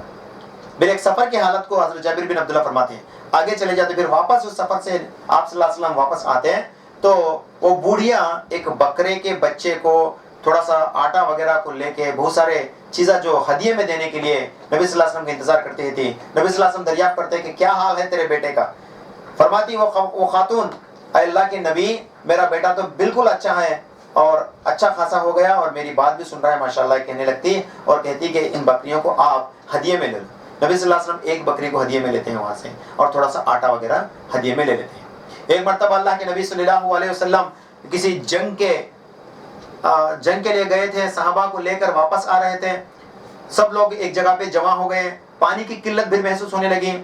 یہ واقعہ کو جو ہے سورہ بقرہ، یہ واقعہ کو صحیح البخاری کی حدیث میں، صحیح البخاری جلد نمبر 1 حدیث نمبر 423 سے لے کر 430 چلے غالباً 430 to 440 تک جب آپ حدیث پڑھیں گے والیوم نمبر 1 صحیح البخاری، اس میں ایک حدیث ہے 2 مشقیجے والی عورت کا ایک واقعہ ہے. ایک عورت اونٹ پہ 2 مشقیجے 2 مٹکے لے کے، پانی کے مٹکے لے کے بڑے دور سے سفر کر کے آ رہی تھی. نبی صلی اللہ علیہ وسلم کے صحابہ اس کو مطلب پانی کے تلاش میں آگے جاتے رہتے اور وہ عورت کو پاتے، عورت کو کہتے کہ فلاں شخص کے پاس تم چلو. وہ عورت کو لے کے اللہ کے نبی صلی اللہ علیہ وسلم کے پاس جاتے ہیں اور ان کے پاس کچھ بھی پانی کا پینے کا نہیں رہتا تو وہاں پہ جو ہے اللہ کے نبی صلی اللہ علیہ وسلم کے وضو کرنے کا برتن باقی رہتا. نبی صلی اللہ علیہ وسلم فرماتے کہ اس عورت کے اس مٹکے سے تھوڑا پانی اس کے اندر ڈال، پھر اس پانی کو تھوڑا ڈالتے ہیں، پھر اپنے ہاتھوں کو جو ہے نبی صلی اللہ علیہ وسلم اس پانی کے اندر رکھتے ہیں تاکہ پانی کا چشمہ نکلتا. پھر تمام لوگ سیراب ہوتے ہیں، جتنے بھی تھے پورے کے پورے پیٹ بھر پی لیتے اور جتنا بھی ذخیرہ کرنے کا تھا، سٹور کرنے کا تھا کر لیتے. پھر فرماتے اس کے مٹکے کو اس کو واپس کرو، پھر وہ پورا مٹکا ویسا ہی رہتا. اور فرماتے صحابہ فرماتے اس کا مٹکا اس سے پہلے سے بھی زیادہ پانی اس کے اندر پایا گیا. پھر اس عورت کو کہتے کہ تو چلے جا. عورت جاتی اپنے قبیلے میں اس کے واقعے کے بارے میں بتاتی اور جب یہ واقعہ تو بتا کے رہتی ہے، ایک نبی تھے فلاں فلاں تھے، میں تو ایمان نہیں لائی، میں واپس آئی بول کے یہ سٹوری پورا، یہ واقعہ پورا بتا کے رہتی. ایک مرتبہ ایسا ہوتا کہ نبی صلی اللہ علیہ وسلم کی فوج جو ہے اس علاقے کو، اس وہاں کے کفار و مشرکین کے اوپر حملہ کرنے کے لیے جاتی، تو اس عورت کے خاندان والوں پہ حملہ نہیں ہوتا، مطلب ان کو چھوڑتے، ان کو نظر انداز کر کے دوسرے لوگوں کے اوپر وار کرنے چلے جاتے. عورت کہتی ان کے قوم سے، میں نے کہا تھا نا، جو نبی ہمیں، جو صحابہ لوگ، جو نبی اور ان کے صحابہ ہمیں اس وقت رکائے تھے، وہ یہی لوگ ہیں جو ہمارے اوپر حملہ کرنے آئے، ہمیں دیکھ کر بھی انجان ہو کے چلے گئے، گویا کہ وہ لوگ ہم پہ وار کرنا نہیں چاہتے تھے. تو میں آپ لوگوں سے درخواست کرتی ہوں کہ وہ اللہ کے نبی ہیں، مجھے یقین ہے، میں اپنے آنکھوں سے دیکھیے میں اس کے اوپر ایمان لاتی ہوں بول کے جب وہ عورت کہنے لگی تو پورا قوم جو ہے ایمان لاتا. سبحان اللہ، ان کا پورا خاندان ایمان لاتا. نبی صلی اللہ علیہ وسلم کو اس کا علم تھا کہ وہ لوگ ایمان لانے والے ہیں. سبحان اللہ. ایسے ہی نہیں میرے بھائیوں، کئی سارے واقعات اللہ کے نبی صلی اللہ علیہ وسلم کے ہیں جس کے اندر نبی صلی اللہ علیہ وسلم نے اپنے معجزات کے ذریعے سے جو ہے لوگوں کو سیریاب کیا. نبی صلی اللہ علیہ وسلم ایک مرتبہ جنگ کے اندر جانے والے تھے، جنگ احد کا یا پھر جنگ کسی اور جنگ کے سلسلے میں آتا ہے. حضرت علی کو فرماتے ہیں کہ علی کہاں ہے، میرا بھائی علی کہاں ہے. کوئی کہتا ہے کہ حضرت علی کو آنکھ کا پرابلم ہے، آنکھ بھری ہوئی ہے، آنکھ جلن محسوس کر رہے ہیں، شاید ہی وہ اس جنگ میں نہیں آ سکیں گے. نبی صلی اللہ علیہ وسلم فرماتے ہیں اس جھنڈے کو میرا بھائی علی ہی اٹھائے گا، بلا لا اسے. بولتے ہیں حضرت علی رضی اللہ تعالیٰ عنہ کو بلا لاتے، کہتے کہ تیرے آنکھ میں کیا ہے، کہتے کہ میرے آنکھ میں بڑی تکلیف ہو رہی ہے. نبی صلی اللہ علیہ وسلم تھوڑا سا لعاب جو ہے، تھوڑا سا سلیوا نکال کے ان کی آنکھ پہ لگاتے ہیں، ان کا آنکھ جو ہے صحیح سلامت ہو جاتا ہے اور وہ جنگ جاتے ہیں، جیت کر واپس آتے ہیں. سبحان اللہ. یہ نبی صلی اللہ علیہ وسلم کو اور ایک معجزہ تھا. اللہ کے نبی صلی اللہ علیہ وسلم کئی سارے اپنے صحابہ کو جو ہے، یہ کوئی کوڑ کی بیماری سے تھا تو اس کی کوڑ کی بیماری جو ہے، کوئی لیپریسی والا تھا تو اس کی لیپریسی کو دور کرتے ہیں، کوئی بیمار تھا تو اس کو جو ہے شفا یاب کرتے ہیں. اللہ کے نبی صلی اللہ علیہ وسلم کے معجزے ہیں یہ سب. ایک نہیں، دو نہیں، کئی سارے معجزے نبی صلی اللہ علیہ وسلم سے ہوئے. کوئی شخص کتاب لکھتے ہیں more than 2000 miracles of the prophet محمد صلی اللہ علیہ وسلم. اب وقت زیادہ ہو رہا ہے، میں آخر میں یہ بات کہہ کے اس بات کو میں ختم کرنا چاہوں گا. یہ سب تو نبی صلی اللہ علیہ وسلم نے اپنے ہاتھوں سے دکھائے. وہ اس وقت جو لوگ تھے وہ لوگوں نے اس معجزے کو اپنے آنکھوں سے دیکھا، ایمان میں تازگی آئی، ایمان میں پختگی آئی. تو ہمارا کیا؟ ہم تو کوئی معجزہ نہیں دیکھے تھے. یہی ایک ایسا پیارا عمل ہمارے لیے ہے میرے بھائیوں. اللہ کے نبی محمد مصطفیٰ صلی اللہ علیہ وسلم فرماتے ہیں میں میرے ان بھائیوں کو ملنا چاہتا ہوں بول کے صحابہ کے سامنے کہنے لگے، کاش کہ میں میرے بھائیوں سے ملتا. سبحان اللہ. نبی صلی اللہ علیہ وسلم جب یہ بات کہے تھے، سلسلہ احادیث صحیح کی حدیث ہے، نبی صلی اللہ علیہ وسلم یہ بات کہتے تو صحابہ اٹھ کے فرمانے لگے یا رسول اللہ کیا ہم آپ کے بھائی نہیں؟ نبی صلی اللہ علیہ وسلم فرماتے ہیں تم تو میرے صحابہ ہو. میرے بھائی وہ لوگ ہیں جو مجھے بغیر دیکھے مجھ پہ ایمان لاتے ہیں، اور ان کا مقابلہ تم میں کے 50 لوگوں کے برابر ہے. بولے سبحان اللہ. اللہ اکبر. مطلب آج کے زمانے میں فتنے والے دور میں جو ہم نے ہمارے نبی کو نہیں دیکھا تو ہمیں معجزات کا کوئی اندازہ نہیں ہے، تو ہمارے لیے کیا شرف حاصل ہے. نبی صلی اللہ علیہ وسلم کس قول کو سنیے. نبی صلی اللہ علیہ وسلم فرماتے ہیں میرے وہ بھائی ہوں گے جو مجھے بغیر دیکھے ایمان لائیں گے، اور ان کا ایک عمل کا مرتبہ تم میں سے 50 لوگوں کے عمل کے مرتبے سے زیادہ ہوگا. بولے سبحان اللہ. کیا مطلب یہ ہے؟ عمل میں، مرتبے میں نہیں. اگرچہ صحابی ایک عمل کرتے تو نبی صلی اللہ علیہ وسلم اس عمل کو آج کے جو ایمان والے پرہیزگار لوگ، آلتو فالتو نہیں، چنو منو نہیں، یہ عبد الرحمن، جابر، محمد اس طرح کے نام رکھنے والے سے نہیں، پکا کامل ایمان والے کے ایک پرہیزگار بندے کے ایک عمل کا ثواب جو ہے صحابہ کے دور میں کیے جانے والے 50 لوگوں کے عمل سے بھی زیادہ مقام و مرتبہ رکھتا ہے. بولے سبحان اللہ. کیوں؟ کیونکہ یہ لوگ وہ لوگ ہیں، ہمارے تعلق سے نبی صلی اللہ علیہ وسلم فرماتے ہیں وہ لوگ ہوں گے بغیر مجھے دیکھے، بغیر میرے معجزات کو دیکھے مجھ پہ ایمان لائیں گے اور اللہ پہ ایمان لائیں گے بول کے فرمائے. سبحان اللہ. ان کا مرتبہ بہت زیادہ ہے. مطلب یہ کہ ہم سب کے لیے خوشخبری ہے کہ میرے بھائیوں، آج اگرچہ ہم اللہ کے نبی صلی اللہ علیہ وسلم پر ایمان لاتے ہوئے پختگی کے ساتھ اسلام پر برقرار رہ کر، ثابت قدم رہ کر اگرچہ ایک بھی چھوٹا سا اچھا عمل کر لیں گے تو انشاءاللہ تعالی اس عمل کا مقام و مرتبہ اللہ سبحانہ و تعالی صحابہ والے ایک ادنے صحابی کے عمل کے مقابلے میں جو ہے ہمارا مرتبہ بڑھا کے دیتا ہے. سبحان اللہ. عمل کے مقابلے میں، مرتبے میں ہم ان کے برابر کبھی بھی نہیں ہو سکتے. یہ ہمارے لیے ہے میرے بھائیوں. تو آئیے ہم اپنے نبی صلی اللہ علیہ وسلم کے پورے سنتوں کے اوپر غور کریں. اور سب سے بڑا معجزہ جو اللہ کے نبی صلی اللہ علیہ وسلم کو دیا گیا وہ کیا ہے؟ القرآن. جو معجزہ نبی صلی اللہ علیہ وسلم کا ہاتھوں پہ تھا وہ آج ہمارے گھروں میں بھی ہے, ہم بھی اس کو روز پڑھتے ہیں, لیکن اتنی فلاسفیکل تھاٹ ہماری نہیں ہے آج جتنے کہ ہماری وہ خاصیت ہی نہیں ہے. کیونکہ صحابہ پہ جب قرآن سنائی جاتی تو ڈر جاتے اپنے ہاتھوں سے, اپنے جگہ سے ہٹ جاتے.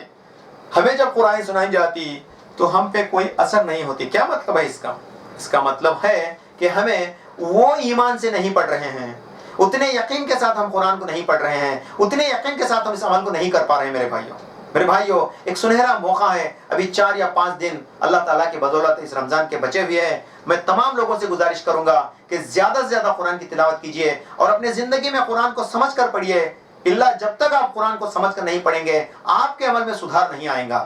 قرآن کو آپ اگرچہ ثواب کے لیے پڑھیں گے تو انشاءاللہ ثواب مل جائے گا, لیکن آپ کا مرتبہ جتنا صحابہ کرام اور ان کے بعد کے آنے والے دور والے ولی اللہ کے جتنے بھی تھے ان کا مرتبہ مقام نہیں پہنچ سکتا. قرآن کو زیادہ سے زیادہ سمجھ کر پڑھیے, انشاءاللہ وہی ہمارے لیے ایک کھلا معجزہ ہے.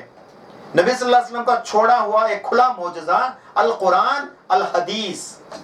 قرآن بھی ضروری ہے اور اللہ کے نبی صلی اللہ علیہ وسلم کے اقوال بھی ضروری ہے, اعمال بھی ضروری ہے, فعال بھی ضروری ہے اور تقریری بھی ضروری ہے. میرے بھائی اللہ کے نبی صلی اللہ علیہ وسلم کی ہر چیز کو ہمیں سیکھنا سمجھنا ہے تاکہ ہم اپنی اعمال کو سدھاریں. یہ ایک بات سمجھیے. اور آخری میں یہ بات کہنا چاہوں گا, معجزہ اور کرامت یہ دونوں کیا چیزیں ہیں؟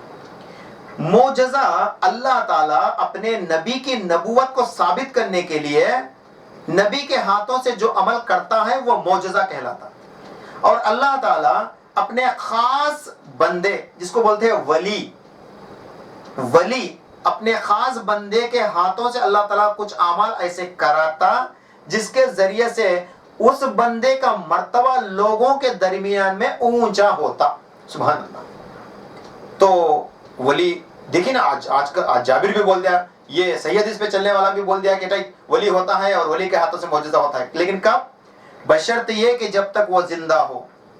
نبی صلی اللہ علیہ وسلم کے بعد حضرت ابو بکر صدیق رضی اللہ تعالیٰ عنہ کے دور خلافت میں بھی جو ہے آپ صلی اللہ علیہ وسلم کے بعد حضرت ابو بکر کے دور خلافت میں حضرت ابو بکر سے کئی ایسے کرامات بھی پیش آئے. سبحان اللہ.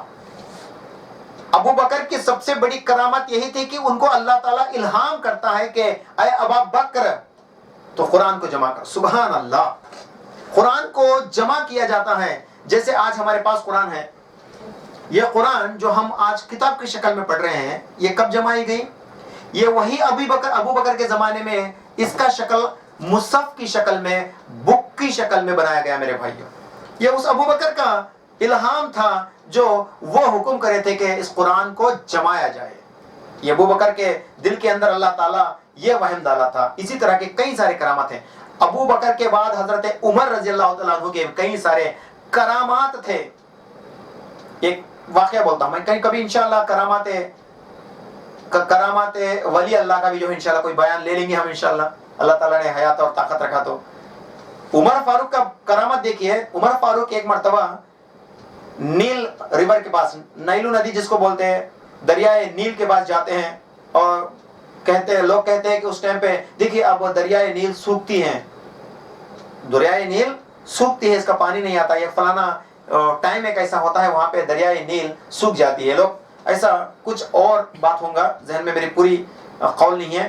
تو اس وقت ایسا ایک مرحلہ پیش آتا, حضرت عمر تک اس بات کو پہنچتے تو حضرت عمر جاتے اس کو اس سمندر سے کہتے, اس ندی سے کہتے اے نیل, اس کے اندر ایک پرچہ لکھتے, اگرچہ تو اللہ کے حکم سے چلتی ہے تو چل, نہیں اگرچہ تو تیرے مرضی سے چلتی ہے تو رک جا. یہ پرچہ لکھ کے ندی میں ڈالتے ہیں تو اللہ کے حکم سے چلنے والے ریور بہنے لگتی. مطلب ہو گیا ہے اللہ تعالیٰ عمر فاروق کے ہاتھوں سے بھی جو ہے کرامتیں کر پیش آتا. ایک مرتبہ عمر فاروق ممبر پہ تھے, خطبہ دے رہے تھے, ان کی ایک لشکر جنگ کر رہی تھی, جہاد کر رہی تھی. عمر فاروق اس لشکر کے پورے واقعات کو اپنے آنکھوں کے سامنے دیکھتے ہیں. سبحان اللہ. کہتے ہیں کسی صحابی کا نام لے کے کہتے ہیں اس پر وار کر. کس پہ؟ دوران خطبہ عمر فاروق کہتے ہیں تو ہٹ جا اس پہ وار کر. اس طرح کے کچھ الفاظ کہتے ہیں. جب سامنے بیٹھنے والے مدینہ مسجد میں خطبہ سننے والے صاحب تعجب ہو جاتے ہیں. عمر فاروق سے کہتے ہیں کہ کیا ہوا عمر فاروق آپ کو؟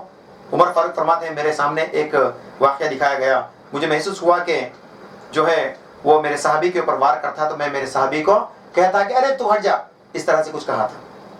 جب وہ لوگ واپس آئے جنگ جیت کر, تو وہ لوگ آ کے لوگوں سے کہنے لگے ہمیں ایسا محسوس ہوا کہ ہمارے امیر المومنین ہم سے مخاطب ہیں. سبحان اللہ, یہ کرامت ہے میرے بھائی. اللہ کے نبی صلی اللہ علیہ وسلم کے بعد سب سے بڑے ولی اللہ ابو بکر صدیق, عمر فاروق, عثمان غنی, حضرت علی, حضرت حسن, حضرت حسین, حضرت معاویہ, جتنے بھی اصحاب کرام تھے وہ اللہ کے ولی تھے. ان کے بعد آنے والے کا مقام و مرتبہ ان کے مقام و مرتبے پہ کبھی بھی برابر نہیں ہو سکتا. لیکن افسوس کہ آج ہم کسی دوسرے کو یہ مرتبہ دے بیٹھے. واقعی بھی اللہ تعالیٰ کے خاص نیک بندے تھے جن کے ہاتھوں سے اللہ تعالیٰ کرامتیں کرائے تھے. جب تک وہ زندہ تھے وہ اس وقت تک ان کے ہاتھوں سے کرامتیں تھے. ایک مرتبہ کوئی مٹی میں مل جاتا ہے, اس کے ہاتھوں سے کوئی کرامت نہیں ہوتے, اگرچہ ان کے ہاتھوں کے کرامتیں بہت افضل ہے. اللہ کی قسم ان سے پہلے ہمارے نبی کے ہاتھوں کے معجزات تو اور افضل ہوں گے. جب ہمارے نبی جو اتنے معجزات سے سر انجام ہوئے تھے, وہ معجزات کو مد نظر رکھ کر کبھی بھی ہم ہمارے نبی سے منت نہیں مانگتے کہ اے نبی اللہ تم ہمارا کام اس طرح سے کرو, تو ان کے بعد آنے والے کو ہم یہ مقام و مرتبہ کیوں دیتے ہیں؟ میرے بھائیو, ہمیں لاجیکلی سمجھنا چاہیے. تھوڑا سا ذہن بھگائیں گے تو اللہ تعالیٰ ہمارے دل کے دروازے کو کھول دے گا اور اپنے ذہن میں پختگی کے ساتھ جو ہے اس بات کو سمجھ میں لائیں گے انشاءاللہ. لیکن ہم کرنا نہیں چاہتے. We want our religion to be so simple. If we would like to get something, we do mannat with some wali. We'll go to there, we go there, we do this. What is this? It is nonsense at all. We are living in the 21st century. Mind it. We are living in 21st century. And we should not believe in all the superstitions which has been removed by our Prophet Muhammad sallallahu alaihi wasallam and the later people who followed him. ہمیں غور کرنا چاہیے کہ اسلام میں کوئی ایسا عمل نہیں ہے جو کوئی شخص مرنے کے بعد بھی اس کے ذریعے سے وہ عمل ثابت ہوتا ہو. ہمارے نبی صلی اللہ علیہ وسلم کے اتنے معجزے پھر جو ہے ریپیٹ نہیں کیے جاتے. نبی کے بعد آنے والے کے پاس وہ صفت کیسے رہیں گی؟ میرے بھائیوں, اس بات کو غور کیجئے گا. میں اللہ سے دعا کروں گا کہ اللہ سبحانہ و تعالیٰ کسی بات کے ساتھ ہماری اندر ایمان پختگی کے ساتھ لائے, ہم ان تمام معجزات کے بارے میں علم رکھے, نبی صلی اللہ علیہ وسلم کی سیرت کا علم ہمیں زیادہ سے زیادہ ہو, اور اللہ تعالیٰ کے نبی صلی اللہ علیہ وسلم کے سنتوں کو ہم بھرپور جان کر عمل کرنے کی توفیق ہم سب کو اللہ سبحانہ وتعالیٰ عطا فرمائے. اللہ تعالیٰ ہمیں اسی دنیا میں آخرت کی تیاری کرنے والے بنا لے. ہم سب کو سب سے ہوشیار لوگ, جو نبی صلی اللہ علیہ وسلم نے کہا تھا کہ سب سے ہوشیار وہی ہیں جو آخرت کی تیاری کرتا ہے, اے اللہ ہم سب کو بھی جو ایسے ہوشیار لوگوں میں سے بنا لے جو اپنے آخرت کی سنوارنے کی کوشش کرتے ہیں. مولا کریم ہم سے جتنے بھی کمی کوتاہیاں غلطیاں ہوتی ہیں سب سے درگزر فرما, ہم سب کو دنیا اور آخرت میں خیر کی زندگی عطا فرما.